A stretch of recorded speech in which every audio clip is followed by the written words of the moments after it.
প্ৰধানমন্ত্ৰী আৱাস যোজনা চৰকাৰী BPL ঘৰৰ আৰু এটা নতুন আপডেট আহি গ'ল।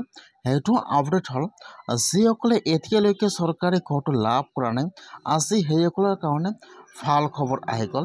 আজি কিন্তু এটা চৰকাৰী ঘৰৰ নতুন একাউণ্ট ভেৰিফাই নতুন লিষ্ট আহি গৈছে। যদি আপোনালোকে এতিয়ালৈকে চৰকাৰী ঘৰটো লাভ কৰা নাই, তেনেহ'লে আপোনালোকে আজিয়ে চৰকাৰী ঘৰৰ নতুন একাউণ্ট ভেৰিফাই লিষ্টটো চেক কৰক যে আপোনালোকৰ নাম লিষ্টত আহিছে নে অহা নাই। কেনেকুৱাকৈ আপোনালোকে চৰকাৰী ঘৰৰ নতুন একাউণ্ট ভেৰিফাই লিষ্টটো চেক কৰিব আপোনালোকে আপোনাৰ নিজৰ মোবাইলৰ পৰা। মই আজি এইটো ভিডিঅ'ত আপোনালোকক সম্পূৰ্ণ প্ৰচেছ ষ্টেপ বাই ষ্টেপ দেখুৱাই দি আছোঁ। আপোনালোকে জানিবলৈ হ'লে ভিডিঅ'টো সম্পূৰ্ণকৈ চাই ল'ব স্কিপ নকৰাকৈ। আৰু যদি আপোনালোকে মোৰ চেনেলত নিউ হয়, মোৰ চেনেলটো ছাবস্ক্ৰাইব কৰি ৰাখি দিব। এতিয়া আপোনালোকে ফাৰ্ষ্ট এইটো অপশ্যনত আহি যাব।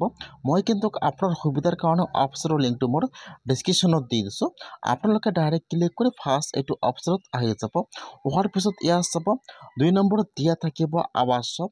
এতিয়া আপোনালোকে ফাৰ্ষ্ট চাব দি আছে এবাউট এজ, 2 নম্বৰত চাব দি আছে আৱাস শপ। এতিয়া আপোনালোকে আৱাস শপৰ ওপৰত এবাৰ ক্লিক কৰিব। তাৰপিছত এতিয়া আপোনালোকে ৰিপৰ্টৰ ওপৰত ক্লিক কৰিব।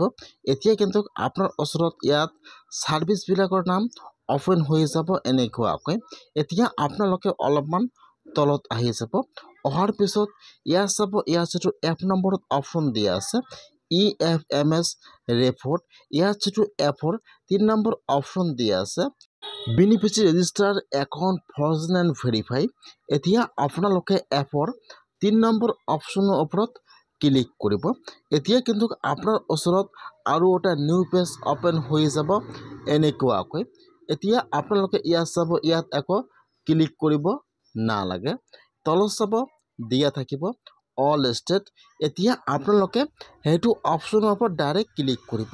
ইয়াত সকলো ঠিকেই আছে, খালি আপোনালোকে এতিয়া ইয়াত যিটো আপোনাৰ ষ্টেট নাম হয়, ক্লিক কৰি ফাৰ্ষ্ট ইয়াত আপোনাৰ ষ্টেট নাম আছাম ছিলেক্ট কৰি লৈ ল'ব। তাৰপিছত ইয়াত আহি যাব আপোনাৰ ডিষ্ট্ৰিক্টৰ নাম। এতিয়া আপোনালোকে ইয়াত চাই ল'ব যে ইয়াত আপোনাৰ ডিষ্ট্ৰিক্টৰ নাম কোনটো হয়। ইয়াত যিটো আপোনাৰ ডিষ্ট্ৰিক্টৰ নাম হয়, এতিয়া আপোনালোকে ছিলেক্টত ক্লিক কৰি ইয়াত আপোনাৰ ডিষ্ট্ৰিক্টৰ নামটো ছিলেক্ট কৰি লৈ ল'ব। ফাৰ্ষ্ট ষ্টেট নাম, তাৰপিছত ডিষ্ট্ৰিক্টৰ নাম, তাৰপিছত ইয়াত আহি যাব আপোনাৰ ব্লকৰ নাম। এতিয়া আপোনালোকে ইয়াত চাই ল'ব যে ইয়াত আপোনাৰ ব্লকৰ নাম কোনটো হয়। ইয়াত যিটো আপোনাৰ ব্লকৰ নাম হয়, আপোনালোকে ইয়াত চাই ইয়াত আপোনাৰ ব্লকৰ নামটো ছিলেক্ট কৰি লৈ ল'ব। তাৰপিছত ইয়াত আহি যাব আপোনাৰ পঞ্চায়তৰ নাম।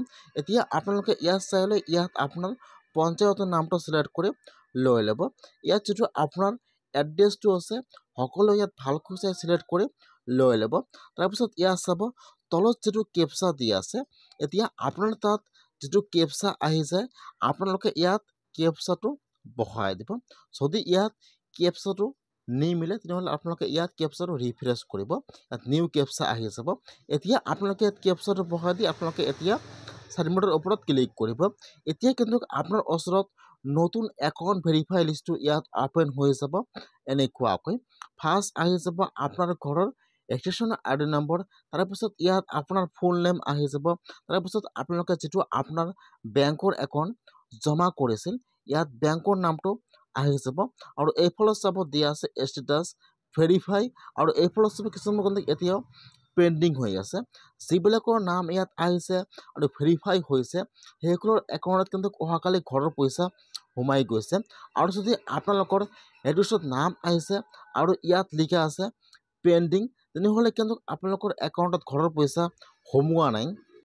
আপোনালোকে যদি লিষ্টটো চাইছে আৰু তাত লিখা আছে পেণ্ডিং, তেনেহ'লে কিন্তু আপোনালোকে আপোনাৰ পঞ্চায়তত যাই যোগাযোগ কৰিব লাগিব। তেতিয়া আপোনাৰ পঞ্চায়তৰ পৰা আপোনালোকৰ একাউণ্টটো ভেৰিফাই কৰিব। তাৰপিছত কিন্তু আপোনালোকৰ একাউণ্টত ঘৰৰ পইচা সোমাই যাব। সেইকাৰণে যদি আপোনালোকে এতিয়ালৈকে চৰকাৰী ঘৰটো লাভ কৰা নাই, তেনেহ'লে আপোনালোকে আজিয়ে চৰকাৰী ঘৰৰ একাউণ্ট ভেৰিফাই লিষ্টটো আপোনালোকে এনেকুৱাকৈ চেক কৰক আপোনাৰ নিজৰ মোবাইলৰ পৰা। যদি আপোনালোকৰ নামটো লিষ্টত আহিছে, তেনেহ'লে কিন্তু আপোনালোকে চৰকাৰী ঘৰটো লাভ কৰিব। আৰু যদি অহা নাই, তেন্তে এতিয়া আপোনাৰ ঘৰৰ কাৰণে অনলাইনত আবেদন কৰিব লাগিব।